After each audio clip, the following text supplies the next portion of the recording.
Pilihan utama anda hanya di Radio Institut Kefahaman Islam Malaysia. Assalamualaikum warahmatullahi wabarakatuh. Sekali lagi buat anda yang waktu ini baru dengarkan kami melalui ceramah radio, mungkin baru masuk dalam kenderaan untuk pulang dari tempat kerja. Mudah-mudahan anda dapat selamat tiba ke destinasi yang dituju, insya-Allah mudah-mudahannya. Dan waktu ini seperti yang dijanjikan untuk kita sama-sama kongsikan dengan pendengar-pendengar yang lain, insya-Allah kurang lebih 45 minit ini kita akan bersama untuk bicara muamalat bersama dengan tetamu yang tak asing lagi buat kita, iaitu yang bahagia Ustaz Dr. Zaharuddin Abdul Rahman. Assalamualaikum Ustaz Dr. Sihat ya? Alhamdulillah sihat. Alhamdulillah. Dan hari ini saya dikhabarkan kita akan berbincang berkenaan dengan pelaburan melalui sewaan. Pelaburan juga sewaan. Berdua perkara yang berbeza ataupun bagaimana, kita nak tahu jawapannya. Kita dengarkan mungkin dahulu sebagai pendahuluan daripada yang bagi doktor. Silakan doktor.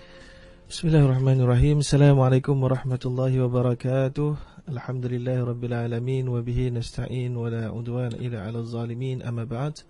Terima kasih kepada Puan Nurhayati Paradi selaku pengemudi pada petang ini, dan kepada seluruh teman-teman dan rakan-rakan para alim ulama yang juga berada di luar sana yang mungkin juga sempat untuk mendengarkan serba ringkas program pada petang ini.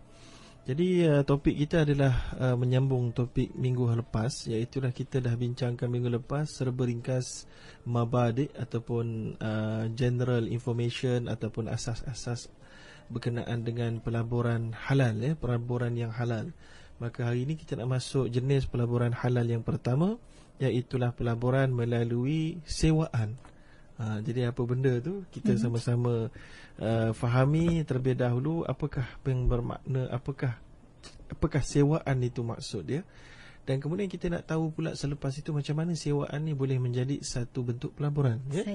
Baik, jadi sebagaimana yang kita biasa faham dan dengar bahawa kalau kita nak melabur, kita membelilah apa-apa benda, mungkin unit trust, mungkin saham, mungkin property, mungkin emas. Jadi itu semua akan kita ceritakan satu demi satu, insya-Allah.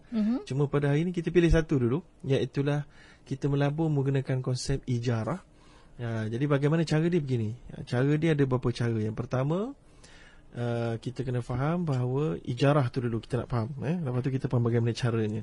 Jadi ijarah itu apa benda? Ijarah itu adalah dia diambil daripada perkataan ujur, iaitulah upah, dan ataupun timbalan ataupun balasan kepada sesuatu kerja, ya.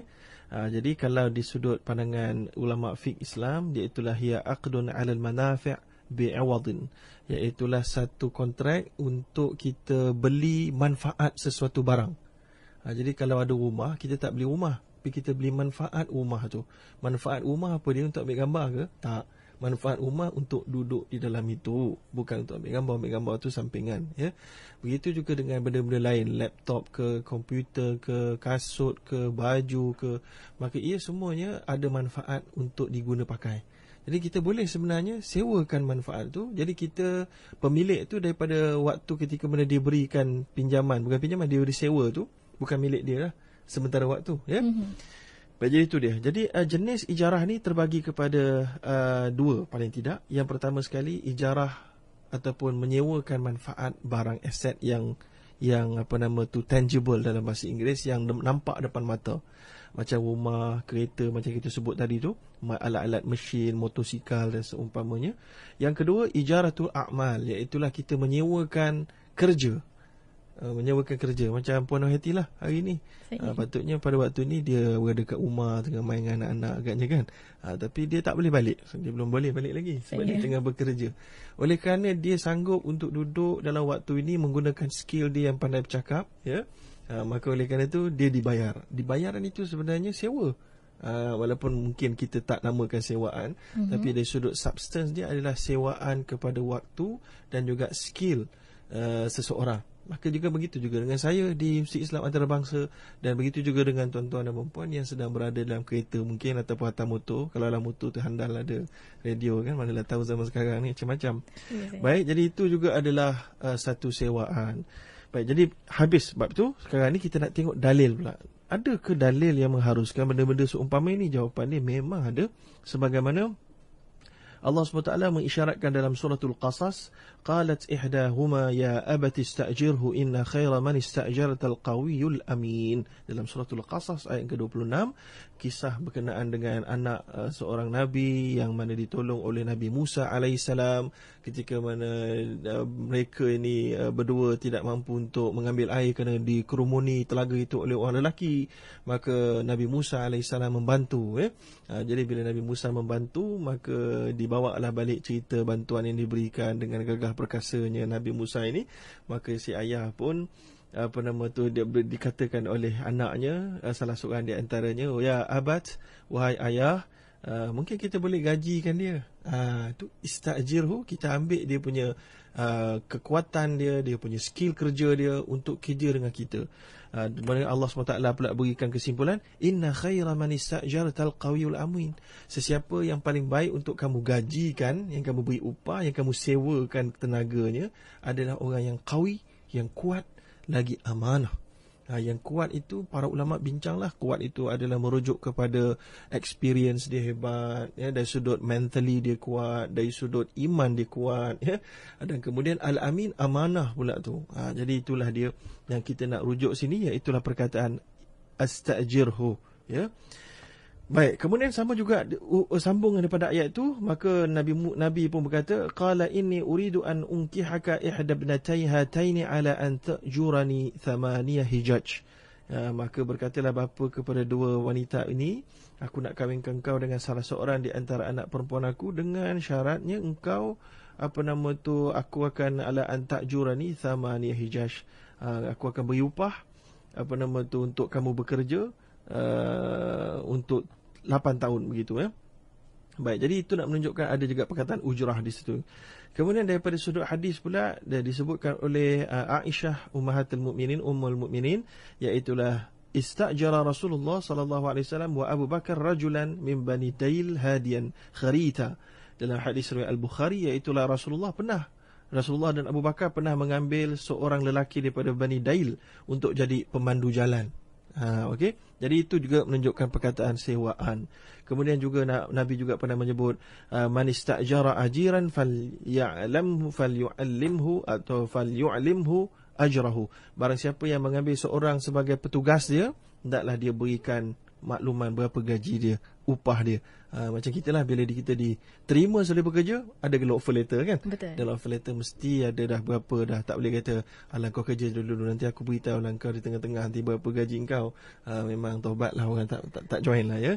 Jadi begitu juga kalau kita dah beritahu dah gaji dia, kemudian Allah kata pula, yang mana Nabi kata Allah kata, qala Allah Ta'ala thalathatun ana khasmuhum yaumal qiyamah. 3 kumpulan yang aku akan menjadi musuhnya di hari kiamat. Allah kata, rajulun a'ta bi thumma ghadar, rajulun ba'a hurran fa akala thamana, wa rajulun istajara ajiran fastawfa minhu wa lam yu'tihi ajrahu.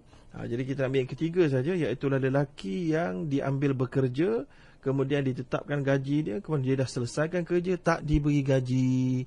Jadi sekarang ni kalau tak diberi gaji, orang demonstrasi lah kan? Berpiket lah kan. Jadi maknanya Islam sentiasa suruh majikan sentiasa peka, kalau sudah dilaksanakan tugas maka selesaikan. Baik, habis kat situ. Sekarang kita nak pergi pula kepada bagaimana nak jadikan ijarah ini, sewaan ni sebagai pelaburan. Yang pertama begini, yang pertama kita ada duit, kita beli aset. Kemudian kita sewakan kepada orang yang ketiga. Kita beli daripada developer satu rumah, kita sewakan. Jadi itu adalah satu pelaburan yang halal. Tapi dengan beberapa syarat yang akan kita ceritakan. Cuma gambaran yang pertama begitu. Kita beli aset, kita sewakan kepada orang yang ketiga ataupun siapa-siapa yang lain. Ataupun kita beli aset tu dari sudut sama ada aset tu kita beli aset rumah, atau aset tu adalah bangunan ataupun apartmen ataupun kereta dan seumpamanya. Yang pertama. Yang kedua, pelaburan juga, iaitulah kita beli aset tu daripada orang itu sendiri, kemudian kita sewakan balik kepada dia. Ini yang biasa dibuat oleh di perbankan Islam, ya. Kerana biasanya ini berlaku apabila orang A, contohnya Puan Nuraiti, dia memerlukan duit cash. Tapi dia, dan pada masa sama dia ada kereta, maka nak bagi pinjam susah. So jadi dia datang jumpa saya kata, okey tak apalah, nak saya beli kereta, puan-puan dengan harga RM10,000 cash contohnya, ada murah lah kita kan, RM50,000 lah.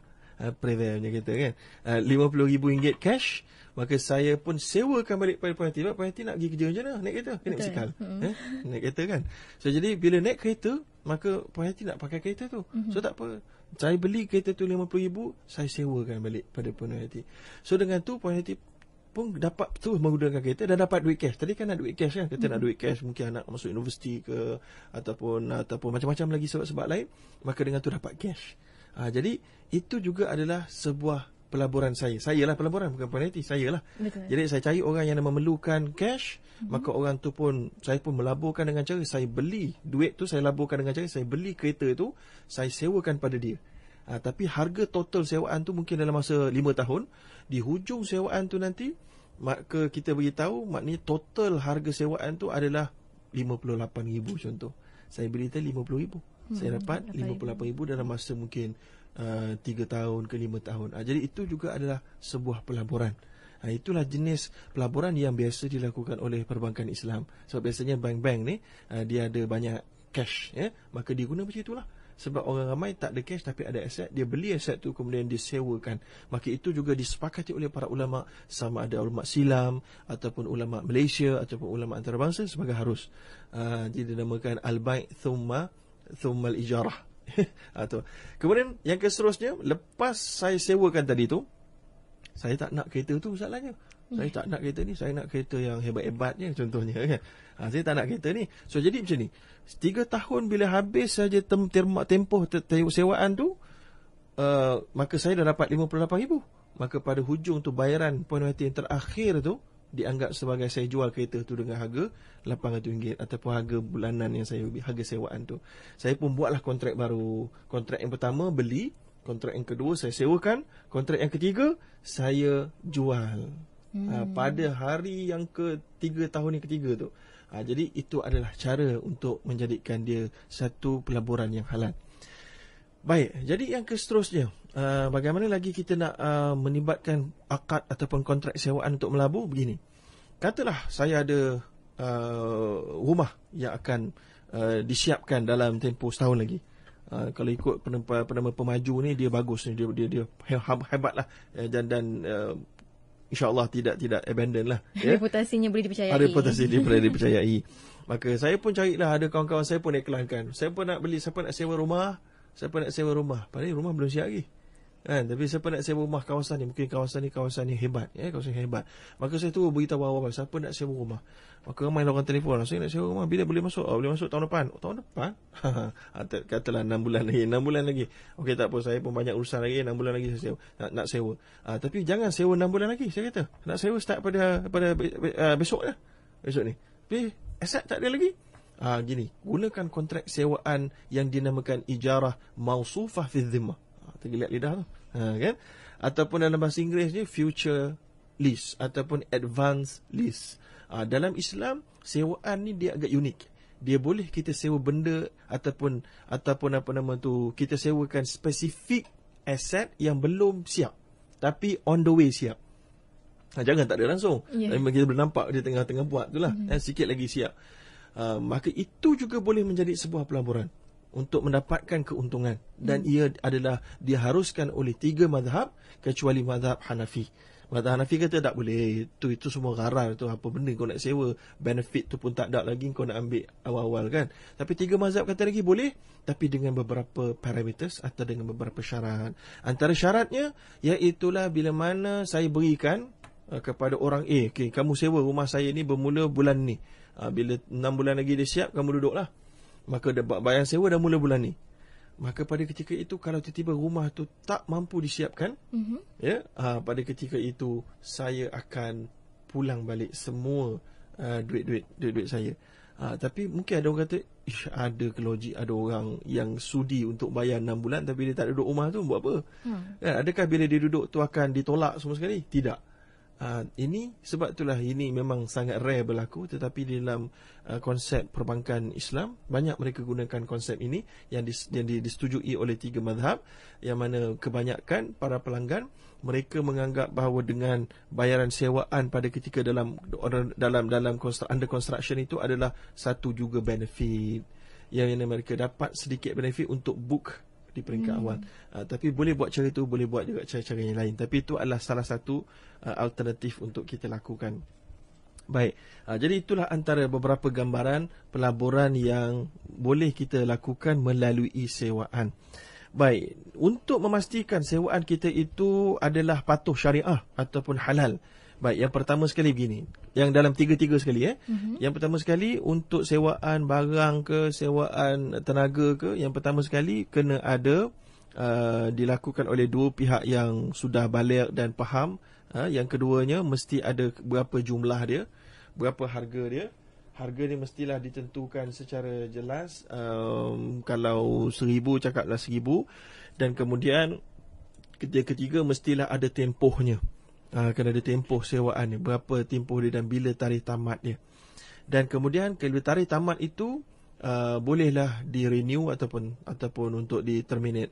Adapun ketika mana menentukan harga itu boleh dibuat dengan beberapa cara. Yang pertama sekali fix RM500 sebulan, ataupun tidak fix tetapi buatlah secara ikut formula. Formulanya contohnya ikut harga emas 100 gram ataupun harga emas semasa, dan akan sentiasa disemak setiap 3 bulan. Boleh?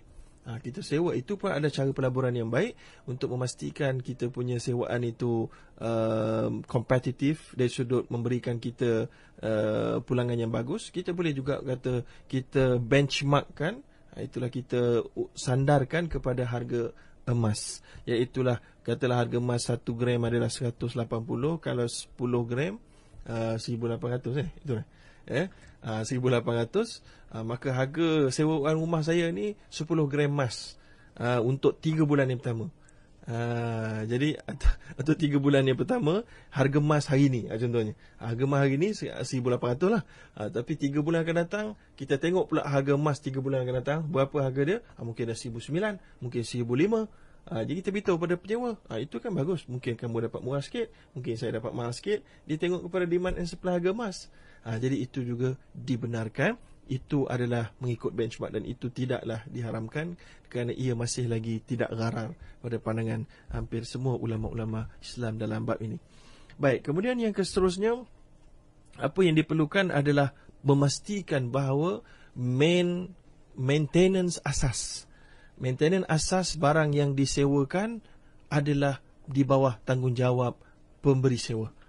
Kalau saya sewakan rumah, kalau retak rumah tu kamulah kena tampal. Kecuali lah kalau retak itu kerana tuan rumah menumbuk dinding itu ke mana lah tahu kan, kalau kuat sangat pula, maka ketika itu kamu punya yang salah, kamu kena gantilah. Kalau lampu bulb tiba-tiba meletup sebab kerana penggunaan, maka pada ketika itu kerana penggunaan semuanya bukan di bawah tanggungjawab pemilik rumah, kecuali disebutkan secara jelas dalam kontrak, pemilik rumah akan bertanggungjawab juga. Kalau lampu meletup pun dia bertanggungjawab juga, ya. Dan kalau rambut panjang pun dia bertanggungjawab juga. Kalau dia dah sebut dalam kontrak begitu, tidak ada masalah. Baik, jadi saya kira itulah antara cara yang pertama untuk kita menggunakan duit yang kita ada untuk melabur, iaitulah membeli aset dan menyewakan. Begitu jugalah kalau kita ada di peringkat kita yang tak ada duit, so kita nak melaburkan ada sikit duit kita, macam mana? Pun dengan sewaan juga. Tadi gini tadi yang saya beritahu tu kita yang ada duit, kita yang menyewakan. Sekarang bagaimana pula kita yang tak ada duit banyak, tak ada aset, tapi kita nak menggunakan sewaan sebagai pelaburan kita? Boleh juga. Iaitulah katalah saya kata tak ada duit banyak sangat, ada tapi sikit, saya sewalah satu dewan, maka saya buatlah pejabat ringkas saya, pejabat kecil, maka saya gunakan untuk menjual barang-barang. Maka itu juga adalah, kita katakan, boleh menjadi sewaan sebagai punca pelaburan ataupun punca pendapatan sebagai pelaburan. Jadi tapi dengan syarat-syarat yang tadi semua termasuk, semua kena kepada dua-dua pihak, ya. Jadi saya rasa itulah sebagai mukadimah kita pada hari ini untuk membincangkan persoalan sewaan. Cuma satu lagi lupa nak sebut. Ada yang haramnya apa berlaku, bila berlaku yang haramnya, iaitu apabila kawan tu tak mampu bayar sewa, saya kata boleh tangguh tapi harga naik sikit. Itu tak boleh.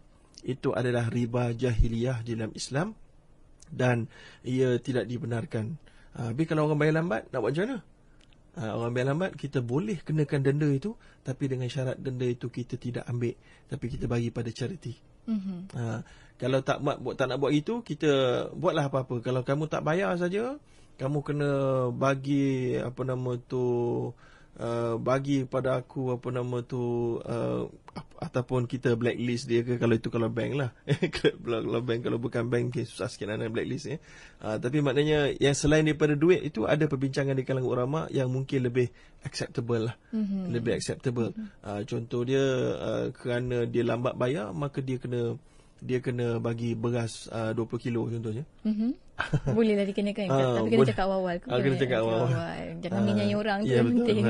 Doktor. Okay, begitulah wallahualam. Itu dia.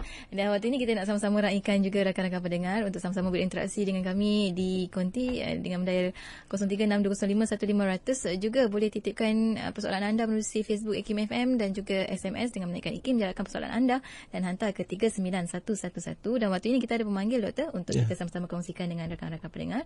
Kita pemanggil pertama. Assalamualaikum. Ikim, jarakkan persoalan anda. Bersedia rakan pendengar? Assalamualaikum. Assalamualaikum.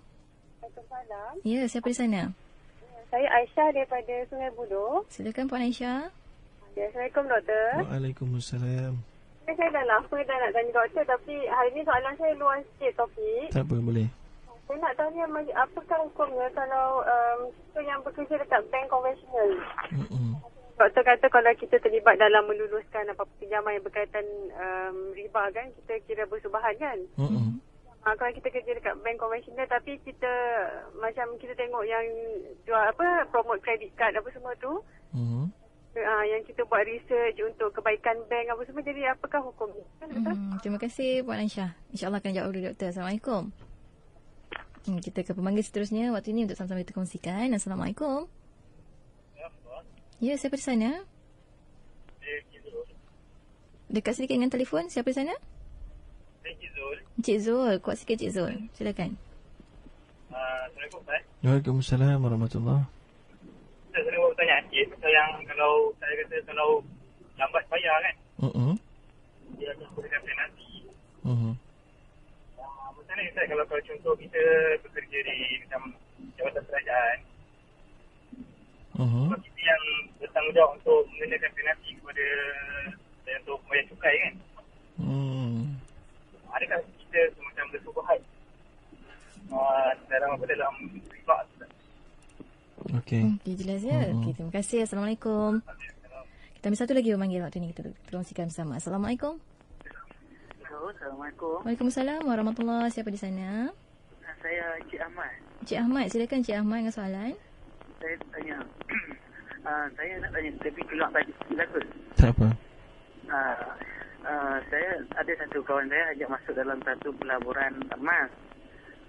Yang beli pelaburan tu ikut nilai emas lah. Lepas tu kita akan dapat income dia setiap bulan lah daripada nilai emas. Terus saya nak tanya hukum dia tu macam mana? Okey, terima kasih. Assalamualaikum. Okey, Doktor, mungkin boleh dijawabkan rakan-rakan kita. Soalan yang pertama daripada Puan Aisyah daripada Sungai Buloh, hukum kerja di bank konvensional dari sudut yang dikatakan tadi adalah membuat research untuk kebaikan bank tersebut.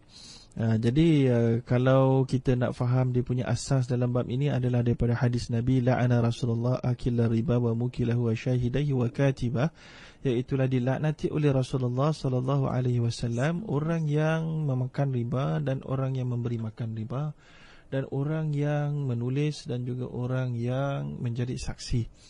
Dan ini tidak terhad kepada 4 saja, kerana dalam satu hadis yang berkait dengan arak juga Nabi menyebutkan dilaknati 10 golongan yang terlibat di dalam arak tersebut, termasuklah pemerah, pembawa dan macam-macam lagi ya. Jadi para ulama dalam bab ini mereka bincang, dan setelah mereka bincang mereka mendapati beberapa perkara. Yang pertama, mereka dapati perbankan konvensional ini terlampau besar dan mempunyai kaki tangan beragama Islam terlampau ramai.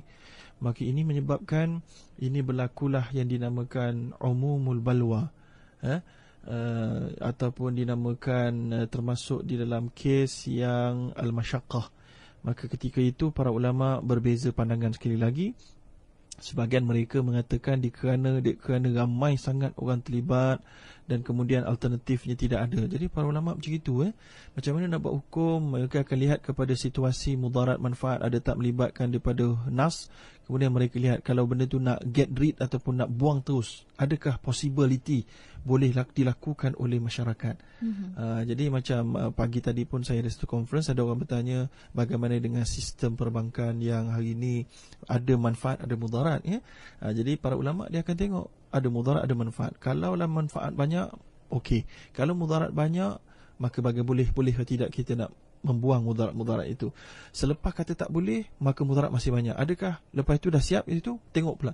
Kalau kita nak buang sistem tu secara sekaligus, adakah di sana logikanya ataupun dia akan membawa mudarat yang lebih banyak? Jadi dia akan tengok macam mana implementasi hukum itu. Jadi oleh kerana implementasi hukum ni akan menyebabkan terlampau ramai orang Islam berlaku dalam masalah, sebahagian mereka, bukan semua, mengatakan bahawa kita bagi dua, yang terlibat secara direct dan tidak direct. Yang direct itu yang promote sebagainya. Maka yang bertanya ni mungkin nak tahu adakah buat research itu direct. Saya pun susah nak berikan pandangan sebab nak tahu apa inti research dia. Kalau research dia mengatakan bank, kalau kamu nak buat pinjaman dengan lebih mantap, dengan ribanya lebih bagus, kira-kira macam inilah yang terbaik, maka itu ada masalah lah. Sebab research itu memberikan idea-idea baru ataupun memberikan kajian-kajian yang menggalakkan pihak bank untuk meneruskan. Jadi ketika itu dia ada boleh dikira terlibat dalam keadaan yang direct. Kalau nak buat analogi sikit, katalah ada pencuri sedang nak mencuri nak dalam rumah tersebut, maka kita kata bagi aku buat research macam mana kau nak mencuri ni, ruang mana yang paling bagus, waktu mana paling bagus. Jadi terlibat direct ke tak direct tu? Direct saya rasa tu kan, direct kan. Masuklah ikut lubang sekian-sekian, masuklah pada waktu sekian-sekian. Ia adalah paling fair, paling bagus sekali. Rumah tak dengar, jiran pun saya dah buat research, dia tidak ada pada ketika itu. Jadi ini masalah ni jadi kalau ketika itu saya rasa eloklah, paling baik untuk kita meninggalkan tugas-tugasan ini. Walaupun saya kira mungkin orang kata ramai ni ustaz, ramai ni, bahaya ni, susah ni nak cek macam mana nak cek pendapatan.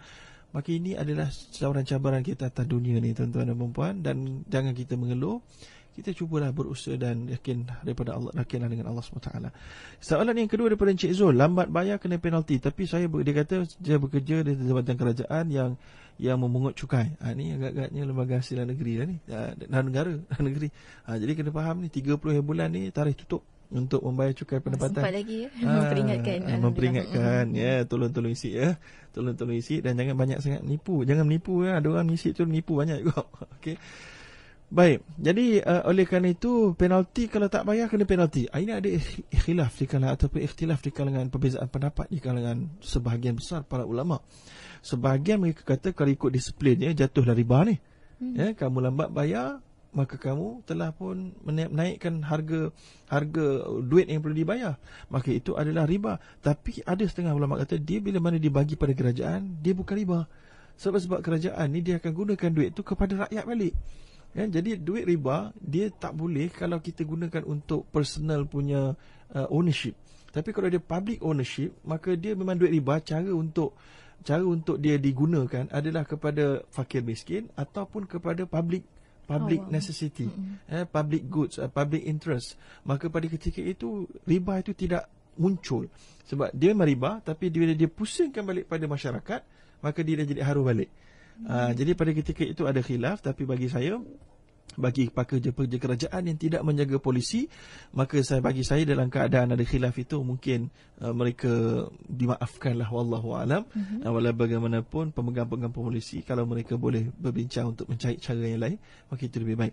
Soalan yang ketiga iaitulah pelaburan emas yang boleh memberikan income pada setiap bulan. Iaitulah pelaburan emas ini, saya tak tahulah, dia ada banyak jenis pelaburan emas kat Malaysia ni. Jadi saya dah pun berikan makluman bahawa pelaburan emas, kalau dia berikan income setiap bulan di atas nama hibah, kalau dia janji dia akan berikan, maka itu akan menyalahi regulasi yang ditentukan oleh Bank Negara Malaysia, yang mana berpotensi besar untuk diserbu oleh Bank Negara Malaysia, yang kemudian akan hilanglah semua duit-duit kita dan hibah-hibah semua tak ada lagi dah. Jadi yang seterusnya, kalau kita nak kata income itu setiap bulan melalui kita beli dan kita jual sendiri, maka itu lain. Tapi saya pasti yang ini adalah kita beli dan dengan harga yang 20% lebih mahal daripada harga pasaran. Dengan betul-betul biasanya memang macam ni lah. Harga pasaran RM100, maka kita beli dengan harga RM120. Kemudian dia berilah hadiah pada setiap bulan, dia beri hadiah RM5 setiap bulan, 3 bulan. Jadi dia jual di RM120, dia beri hadiah RM15. So dia dapat RM105. So kita dapat apa? Kita dapat harga yang kita beli tadi. Okey. Balik semula.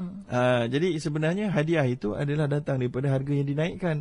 Cuma specialnya produk ni biasanya adalah mereka kata di hujung bulan ketiga itu, kalau kamu nak jual balik pada kami sanggup beli dengan harga asal yang kami jual pada kamu RM120. Itu yang melompat orang mendengar tu. Bagusnya begini. So tu yang berjujuk-jujuk dan banyak orang Malaysia terlibat tu. Dan jadi walau bagaimanapun bagi saya, cek balik syarikat tersebut, adakah dia mempunyai physical gold, dan kemudian adakah di sana majlis penasihat syariah bagi mereka, sebab bermuamalah dengan emas ni sangat sensitif dalam Islam kerana dia barang ribawi. Ya, jadi itu sajalah nasihat yang saya boleh berikan, wallahu alam. Itu dia. Dan waktu ini kita nak sama-sama juga raikan rakan pendengar kita yang telah menghantarkan pesanan ringkasnya daripada Faiza Safina. Doktor, dia kata, adakah harus memotong gaji pekerja jika tidak menjalankan tugas yang diberikan? Contohnya curi tulang ni sebenarnya, doktor. Baik, jadi pekerja yang tidak menjalankan tugas yang diberikan, kita potong gaji dia. Saya kira ini tertakluk kepada kontrak kita lah. Ya, kalau disebutkan dalam kontrak itu, kita kalau kamu terbukti curi tulang, mungkin curi tulang itu kena disabitkan terlebih dahulu. Kerana dan kita kena dapatkan, kita kena berikan pekerja itu peluang untuk mempertahankan diri dia. Saya tak curi tulang, dia kata, saya curi daging je. Ya. Jadi ataupun saya tak curi tulang, tapi pada ketika itu saya bermakan ubat, mungkin maka dia termengantuk, saya tak dapat kawal. Maka begitulah majikan yang baik, dia kena cek lah sama ada itu boleh dimaafkan atau tidak boleh dimaafkan. Dan untuk memotong gaji pekerja tersebut, saya kira itu juga sebenarnya masih lagi kita katakan harus kiranya terbukti dengan sahih dan tidak mampu dijawab oleh pihak ni. Semacamlah kami kat universiti, kita tak potong gaji tau. Universiti ni para pelajar ni dia kena hadir 80%. Dia tak datang 80%, kita beri warning. Lepas tu dia tak datang lagi, kita bar dia, sekat dia daripada examination, menyebabkan satu semester tu dia punya bayaran tu semua hangus. So dia boleh fight, tapi bawa bukti sebab apa kamu lambat. Sebelum kita bar kamu, ada suruh MC ke, ataupun ada menunjukkan kamu berada begini-begini. Kalau tak ada, contohnya ada seorang pelajar saya tu, dia kata, saya tak boleh datang sebab pagi sangat kelas, ngantuk. 8.30 tak boleh lawan. Saya kata, ini tak boleh jadi excuse lah, mengantuk, tidur awal lah, yang tidur lambat buat apa, kan? Jadi ketika itu harus untuk kita bertindak. Begitu juga bagi pekerja, wallahualam. Itu dia. Dan waktu ini kita nak sama-sama lagi raikan rakan pendengar kita di talian waktu ini untuk kita kongsikan bersama dengan pendengar yang lain. Assalamualaikum. Bicara muamalah di sini. Assalamualaikum. Hello.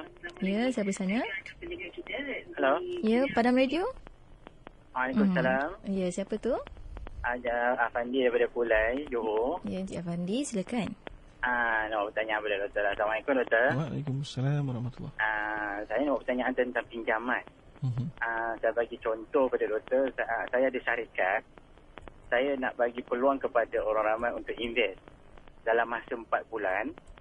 Lepas tu saya menjanjikan contohnya 10% kepada pencarum pemberi share tu selama 4 bulan yang akan datang. Adakah hukum dia selari dengan syariah, ataupun ada saya dengar pendapat mengatakan dia berpandu kepada keuntungan syarikat selama 4 bulan tu. Wallahualam. So agaknya 10% ni daripada modal ke daripada untung? Itulah saya keliru daripada modal atau daripada untung. Okey. InsyaAllah saya jawab. Terima kasih. Okey, itu dia. Mungkin kesalahan untuk Allah, mungkin kita dapat jawabkan dahulu yang ini soalan ni. Baik, jadi syarikat nakkan working capital ataupun nakkan modal, maka menawarkan kepada pelabur-pelabur inject money. Jadi disebutkan tadi 10% tadi dia pun tak pasti, belum pasti untuk letakkan 4% daripada jumlah modal yang diletak. Maknanya kalau saya letak 10,000 setiap dalam masa setiap bulan untuk tempoh 4 bulan, saya akan dapat 4% daripada 10,000. Ya. Kalau itulah cara kiraan, itu adalah riba lah. Namanya riba qard ataupun riba duyun. Ya. Apa yang dibenarkan adalah tempoh 4 bulan tu kita kena tunjukkan akaun kita pada tempoh 4 bulan bermula daripada bulan ni saya buka ni, kata kamu inject kat saya peruntukan. Contohlah bisnes tu punya nilai adalah 200,000, dengar betul-betul 200,000, maka saya perlukan duit sebanyak 100,000 sahaja. Jadi orang inject ni, saya inject 10,000, ada orang letak 15,000, adalah mewakili 50% daripada bisnes, ya. 50% daripada bisnes. Maka dalam tempoh 4 bulan, total bisnes ni dapat berapa? Katalah total bisnes ni berjaya mendapat 1 juta. Maka tadi pelabur-pelabur tadi tu semua kongsi 50% dulu daripada total bisnes. Maka dia akan tengok daripada 500,000. So daripada 500,000 itulah kita pecah-pecahkan ikut pelabur-pelabur tadi tu.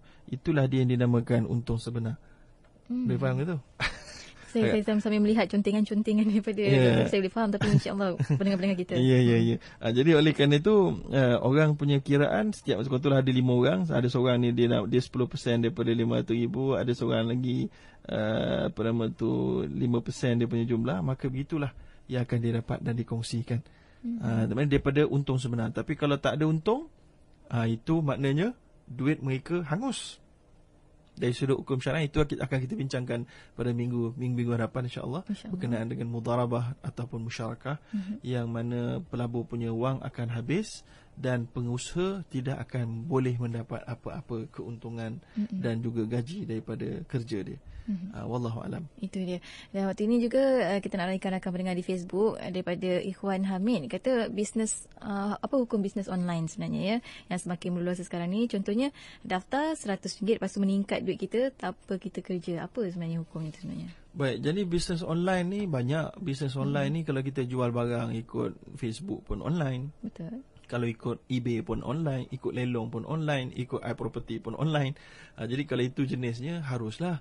Tapi kalau kita jual emas online dan bayarnya secara tunai, kemudian barulah kita terhegeh-hegeh nak postkan emas tu, maka itu ada banyak syubhahnya, kerana tidak ada takabut, tidak ada dapat fizikal emas secara terus. Walau bagaimanapun, kalaulah disebutkan tadi kita masuk pelaburan itu atau perniagaan itu dengan bayar 100, kemudian kita duduk diam, ya. Lepas tu tiba-tiba datang duit, ini semuanya namanya scam. Scam, betul, pelaburan palsu, di mana ia adalah biasanya menggunakan kepala. Jadi saya sangat-sangat menasihatkan orang-orang Islam kita jangan sesekali terlibat dalam jenis-jenis pelaburan yang sebegini, kerana dia bukan sebuah pelaburan, bukan juga sebuah bisnes. Dia adalah penipuan-penipuan yang terancang yang sedang menunggu mangsa. Wallahu a'lam. Itu dia. Dan waktu ni nak kita kongsikan di SMS, Puan Mazidah Bakar kata nak tanya apa hukum kalau emas yang beliau jumpa kemudian pergi ke kedai pajak gadai, digadaikan emas tersebut, dapat wang dan wang tu digunakan untuk sedekah. Bagaimana? Baik, yang ini kalau barang-barang yang kita jumpa, kita patutnya kena pergi ke tempat yang terdekat yang ada banyak makluman untuk orang awam, iaitulah pihak masjid dan sebagainya. Kita kita namakan, dia nama macam luqatah, ahkamul luqatah, iaitulah barang tercecer dalam Islam. Maka dia ada tempoh dia ikut mazhab. Ada yang kata mesti sampai 10 hari, 15 hari, sebulan. Barulah lepas itu boleh yang menjumpai itu memanfaatkan, ya. Walau bagaimanapun, tadi disebutkan tadi, dia kata dia nak bagi pajak, kemudian dia nak sedekahkan wang tersebut. Jadi ini juga boleh, tapi hanya selepas diiklankan tadi. Kalaulah kita kata macam mana emas ni ada orang nak claim dia punya, tak ada sijil, tak ada number, serial number dan seumpamanya, pada ketika itu ketidakmampuan itu boleh menyebabkan keharusan terus untuk kita bawa ke kedai pajak ataupun kita berikan kepada lembaga. Eloknya jangan kita terus suruh pajak lah. Sebab pajak kita akan dapat 70% daripada nilai saja. Maka dia sudah berledik kerugian untuk sedekah.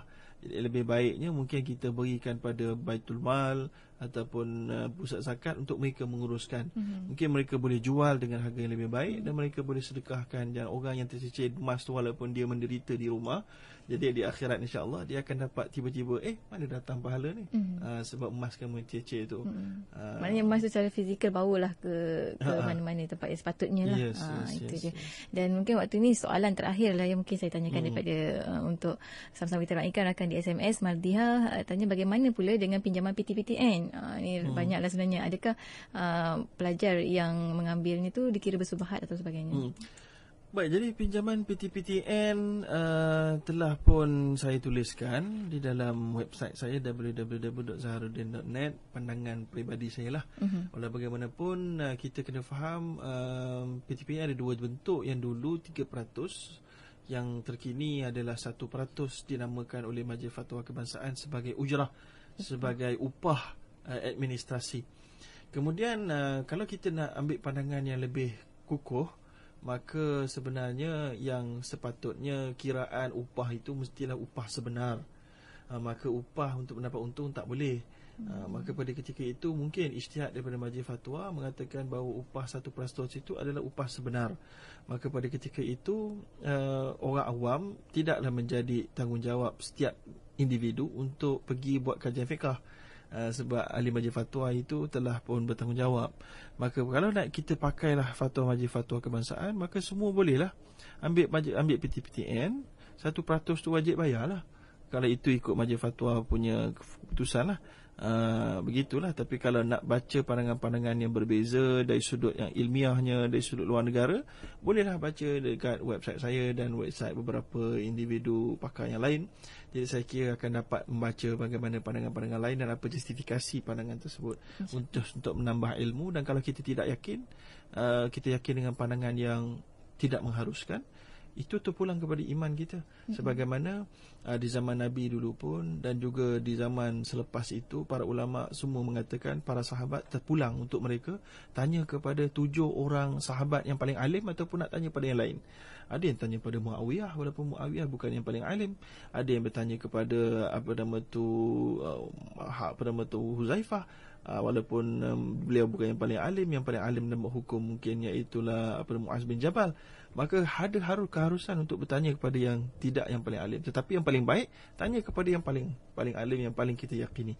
Sekali kita dah yakin kepada orang yang kita yakini, kita harus ambil pandangan dia, bukan kerana nafsu, tapi keyakinan terhadap apa yang data dan fakta yang diberikan. Wallahu alam. Itu dia. Dan mungkin di masa yang baki kurang lebih 2 minit lebih ni, mungkin boleh diberikan kesimpulan berkenaan dengan tajuk kita hari ini. Baik, tajuk kita sekali lagi tadi pelaburan melalui sewaan. Jadi kita nak maklumkan bahawa dalam Islam terlalu banyak sebenarnya cara pelaburan yang dihalalkan. Cuma hari ini terlalu banyak pula orang terlibat dalam pelaburan yang haram. Jadi sebab itulah saya nak mempopularkan beberapa bentuk pelaburan yang halal, supaya kita bukan saja mengira sesuatu berdasarkan kiraan-kiraan duit, tetapi juga kita mesti melihat kira-kiraan dan pertimbangan kontrak yang betul, syarat yang betul, rukun yang betul. Itu sangat penting. Walaupun mungkin kita kata susah sikit, tapi itu semua adalah bayaran untuk kita menjadi seseorang yang diberkati dalam pendapatan dan perniagaan kita. Ya, jadi dengan hanya cara tersebutlah kita akan masuk dalam kumpulan yang Nabi kata, jangan kamu orang yang dilewatkan rezeki mereka mencari fa'ajmilu fit talab. Nabi kata, cantikkanlah dalam kamu punya pelaburan dan carian harta. Ya, jangan kerana lewatnya Allah beri rezeki pada kamu, maka kamu mencari ini daripada jalan yang membawa maksiat kepada Allah, kerana tidak akan ada keberkatan. Maka unsur keberkatan ini saya terpaksa ulang dan ulang, kerana dia bukan hanya berkat dari sudut duit, tapi dia membawa keberkatan itu, memberi kesan kepada kehidupan seharian kita. Betul. Memberi kesan kepada kehidupan rumah tangga kita, memberi kesan kepada keluarga dan anak-anak kita, dan kehidupan hubungan kita dengan jiran tetangga dan seumpamanya. Jadi benda ini mungkin tidak boleh nak materialize, tetapi ia adalah benda yang telah pun dijamin oleh Rasulullah SAW. Jadi saya rasa sekadar itu saja untuk slot kita pada hari ini. Semoga ada manfaatnya dan saya pun kemaafan kalau ada terkasar bahasa tersilap kata. Wallahu ta'ala alam, aqulu qawli wa astaghfirullahal azim. Wassalamualaikum warahmatullahi